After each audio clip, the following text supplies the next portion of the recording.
ढोलक की थाप और हारमोनियम की धुन पर भजमन राधे या फिर हरे कृष्णा गाते हुए विदेशियों का मस्त मौला झुंड आपने कहीं ना कहीं शायद देखा होगा, या फिर भगवा वस्त्र पहने भगवत गीता की प्रतियां बांटते अंग्रेजों से भी शायद आपकी कहीं भेंट हुई हो।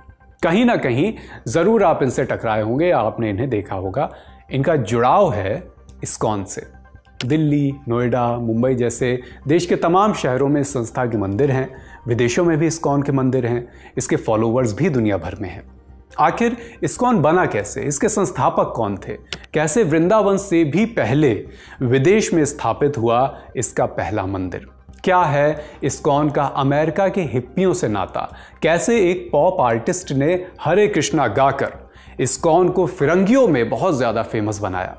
क्या धर्म की आड़ में यहाँ लोगों का शोषण भी होता है?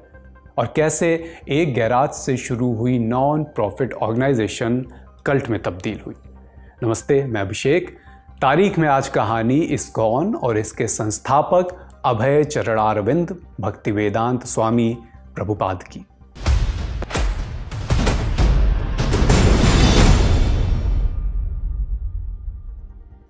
एक सितंबर 1896 को कलकत्ता की बिजनेस फैमिली में एक बच्चे का जन्म होता है। नाम मिलता है अभय चरण डे।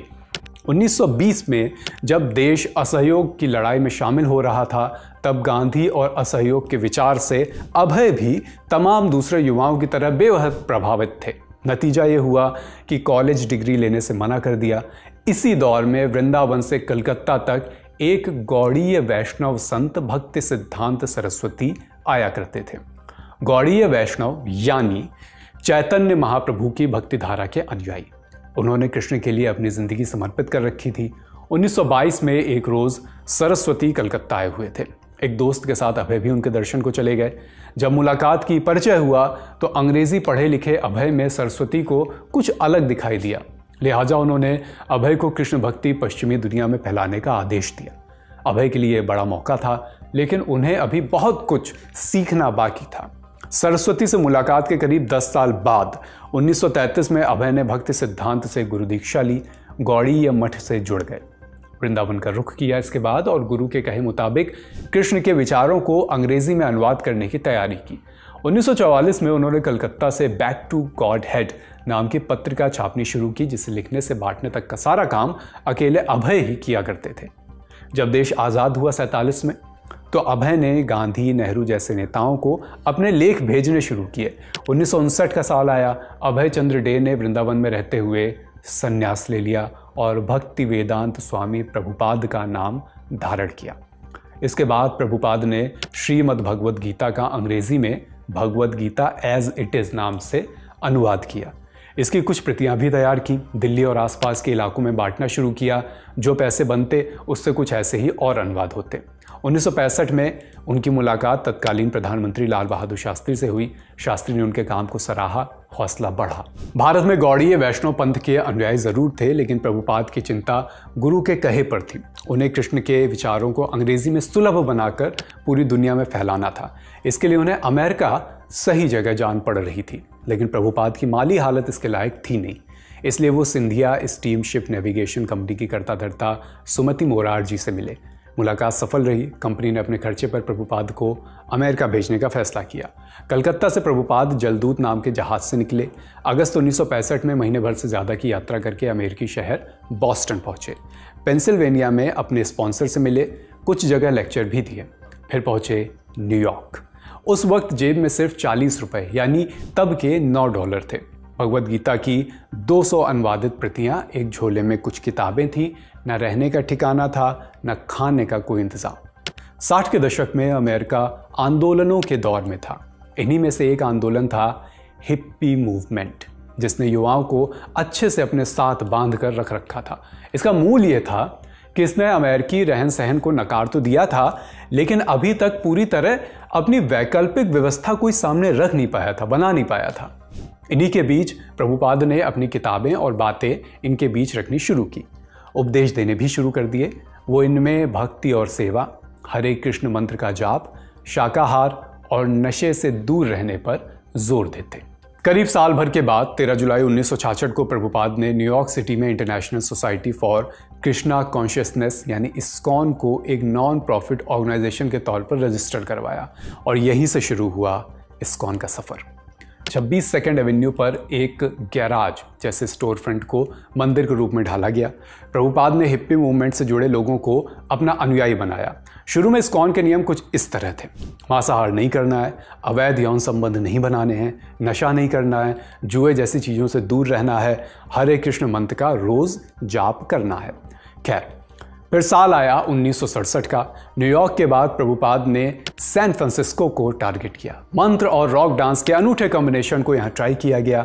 ये भी हिप्पियों का बहुत बड़ा गढ़ हुआ करता था, लेकिन इस शहर में भारतीय भी वहाँ पर प्रभुपाद से धीरे धीरे जुड़ने लगे। एक दिन एक महिला प्रभुपाद से मिलने पहुंची। उपहार के तौर पर उन्होंने एक लकड़ी की मिनिएचर मूर्तियाँ उन्हें भेंट की। इसे देखते ही प्रभुपाद ने उस औरत से पूछा, ये जगन्नाथ आपको कहाँ मिले? इतना कहकर उसे पुरी की जगन्नाथ यात्रा की कहानी सुनाने लगे। वैसे ये कहानी आप भी सुन सकते हैं, लिंक डिस्क्रिप्शन बॉक्स में मिल जाएगा। हमने तारीख में पहले इस पर बात की है। खैर, वो महिला वापस गई और अब की उसी दुकान से 2 और वैसी ही लकड़ी की मूर्तियां वो वापस ले आई। ये जगन्नाथ के साथ विराजे बलराम और सुभद्रा की मूर्तियां थी। प्रभुपाद ने जगन्नाथ यात्रा निकालने की इच्छा जाहिर की। महीने भर के इंतजाम में एक ट्रक को सजाकर रथ बनाया गया और उस पर लकड़ी की बनी 3 मीटर ऊंची मूर्तियों के साथ एक यात्रा निकाली गई।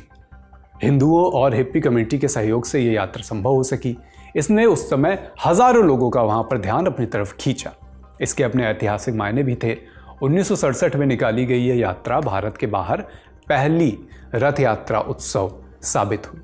इसके सहारे अमेरिका में इस्कॉन को जल्दी पॉपुलर होने का रास्ता मिला। इसे और बेहतर किया एलन जिन्सबर्ग के साथ ने। कैसे, जानते हैं। तो एलन जो थे वो उस दौर में हिप्पी आंदोलन से जुड़े मशहूर पोएट हुआ करते थे। सैन फ्रांसिस्को में जिन्सबर्ग प्रभुपाद के लिए सबसे मददगार लोगों में से उस समय एक रहे। वो भजन गाते, लोगों को इकट्ठा करते और कृष्ण चेतना को अमेरिकन से जोड़ने का प्रयास करते। इन्हीं में से एक कपल थे जो दीक्षा लेकर मुकुंद और जानकी कहलाने लगे थे। 1968 में प्रभुपाद ने 2 ज़रूरी काम किए। अमेरिका के वेस्ट वर्जीनिया में न्यू वृंदावन स्थापित किया और अपने 3 अनुयायी कपल्स को ब्रिटेन भेजा। इन्हीं में से एक जोड़ा मुकुंद और जानकी का था जो लंदन गए। वहाँ उनकी मुलाकात जॉर्ज हैरिसन से हुई। हैरिसन तब पॉप म्यूजिक बैंड बीटल के साथ परफॉर्म किया करते थे। अमेरिका के बाद इस्कॉन और कृष्ण चेतना के लिए प्रभुपाद भी दुनिया भर के अलग अलग देशों में गए और इसी क्रम में उनका लंदन भी आना जाना बढ़ा। एक रोज़ उनकी हैरिसन से हुई मुलाकात। प्रभुपाद से प्रभावित होकर जल्द ही उन्होंने हरे कृष्णा धुन साथ ही कुछ और भजन रिकॉर्ड किए। जब हैरिसन ने हरे कृष्णा मंत्र सिंगल प्रोड्यूस किया तो उसने यूके में धूम मचा दी। इनकी वजह से प्रभुपाद और इस्कॉन की लोकप्रियता में ज़बरदस्त इजाफा हुआ। 1972 में भक्ति वेदांत बुक ट्रस्ट की स्थापना की गई। इसने भी इस्कॉन के विचारों का जमकर प्रचार किया। 1975 में वृंदावन का इस्कॉन मंदिर भी बनकर तैयार हुआ। 1977 तक इस्कॉन के दुनिया भर में 100 से ज़्यादा केंद्र बन चुके थे। इसमें अमेरिका एक बेस की तरह और हैरिसन एक एडवर्टाइज़र की तरह साबित हो रहे थे और हैरिसन जैसे कुछ और लोग भी जुड़े थे।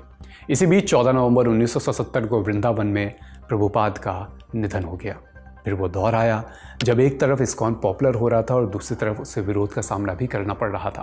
प्रभुपाद के करीबी क्रिस हैम उर्फ कीर्तनानंद पर फिरौती और ड्रग्स से जुड़े आरोप लगे। अमेरिका में न्यू वृंदावन समुदाय को अब यौन शोषण और ब्रेन वॉशिंग और धोखाधड़ी का अड्डा बताया जाने लगा था। ऐसे आरोप लगने लगे थे। 1980 के दशक में आरोप लगने लगे कि इसके केंद्रीय गुरु कीथ हैम बच्चों और असुरक्षित भक्तों को यौन शोषण का शिकार बना रहे हैं। लिहाजा कीथ को सज़ा हुई। इसके बाद इस्कॉन ने भी पद से हटा दिया। इसके पहले 1970 के दौर का भी एक केस मिलता है। इसमें इस्कॉन पर किडनैपिंग के आरोप लगे। ISKCON and the struggle for legitimation नाम के रिसर्च पेपर में रॉबर्ट बेयर्ड लिखते हैं, 24 बरस के मेरिली क्रेशावर और 22 साल के एड शापिरो के अपहरण का मामला क्वींस काउंटी की जूरी के सामने आया था। पहले तो एंगस मर्फी यानी आदि केशव और हेरोल्ड कनोली यानी कि त्रैदास को गिरफ्तार किया गया। साल भर बाद न्यूयॉर्क सुप्रीम कोर्ट ने चार्जेस हटा दिए। साथ ही हरे कृष्णा समुदाय की जड़ों को भारत में हजारों साल की परंपरा से जोड़कर भी पेश किया गया। हालांकि प्रभुपाद के जीवित रहते इस्कॉन ने जो वैश्विक आध्यात्मिक प्रसार किया वो अपने आप में एक हिस्टोरिकल मैटर है। उनके बाद शीर्ष नेतृत्व को लेकर तमाम बड़े विवाद हुए, सवाल खड़े हुए। 1980 के दशक में इस्कॉन को कल्ट का लेबल भी लगाया गया। 90 के दशक में हिंसा और शोषण के मामले भी सामने आए। Murder and madness a cult conspiracy नाम से एक डॉक्यूमेंट्री है।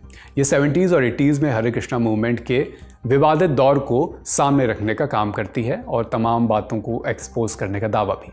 आप चाहें तो ये डॉक्यूमेंट्री देख सकते हैं ज़्यादा विस्तार से जानकारियों के लिए। फिलहाल तारीख के इस अंक में इतना ही। अपना ख्याल रखिए। ललना टॉप देखते रहिए। आपसे फिर से मुलाकात होगी किसी किस्से कहानी के साथ। शुक्रिया।